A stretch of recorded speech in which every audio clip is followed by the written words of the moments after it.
Hey guys, welcome back to Glam Finds, and I'm here with another fragrance review.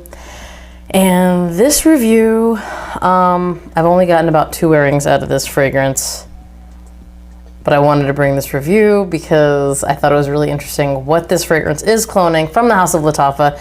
It's Lattafa Ishq al Shuyukh Silver.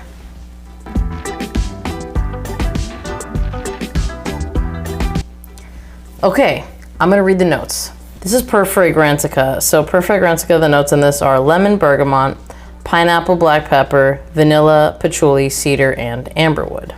Now the notes of the one that I think it is cloning are as follows: plum, ozonic notes, grapefruit, bergamot, hazelnut, honey, cedar, cashmere wood, jasmine, orange blossom, amberwood, patchouli, oak, moss, vetiver. So there is overlap, but it's not exactly.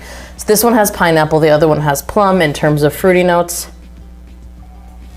I'm smelling the strips right now. Gosh, it is insanely similar to this right here. This is 1 Million Lucky that I like so much that that's the dent I have in it. And I have a second bottle because it's discontinued. So the minute I heard it was discontinued, I bought a backup because it was one of probably my first handful of fragrances and I loved it. I didn't think I was going to, but I liked it once I sprayed a strip. It ended up having like this freshness and sweetness to it. I liked it so much that I bought it pretty much immediately. I got a really good deal on my first bottle and actually a really good deal on my second bottle. But with how similar this is, it is really insane. Like, yeah, this has pineapple, but it really gives off pretty much the same fruitiness as 1 Million Lucky. So it's a nice, sweet fragrance with some fresh undertones that is really appealing. And in terms of performance, which by the way, these are really similar in the air scent profile, just in case you were wondering.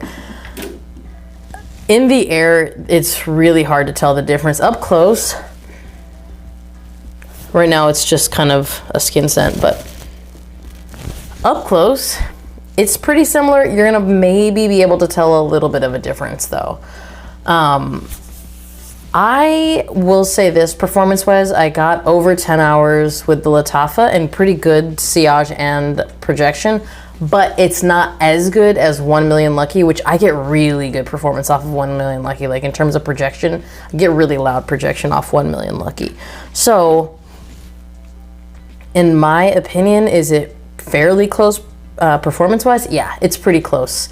And especially with 1 Million Lucky being really hard to find now, I think it's still available. I mean, I got mine on Aura like maybe 6 months ago, my second bottle, pretty much right when I found out, but they sold out really quickly after that.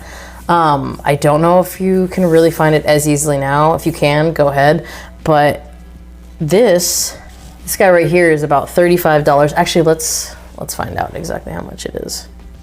I think I paid about $35 for it. And it's a nice heavy bottle. The Lattafa Pride line, they're pretty heavy.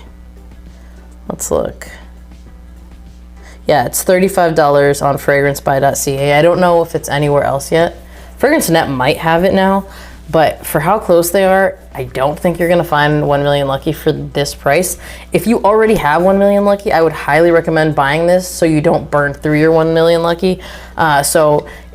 Although, yeah, sure, it would be redundant to have, I don't know how long you're gonna be able to find 1 Million Lucky in stores. So for me, I'm probably gonna use this even though I do have a bottle, well, I guess a bottle and a half of this. Well, a bottle and 3/4. Either way, I'm gonna probably wanna preserve my 1 Million Lucky because I do really love it that much and probably use this a little bit more and go back and forth. The 1 Million Lucky for special occasions or something like that.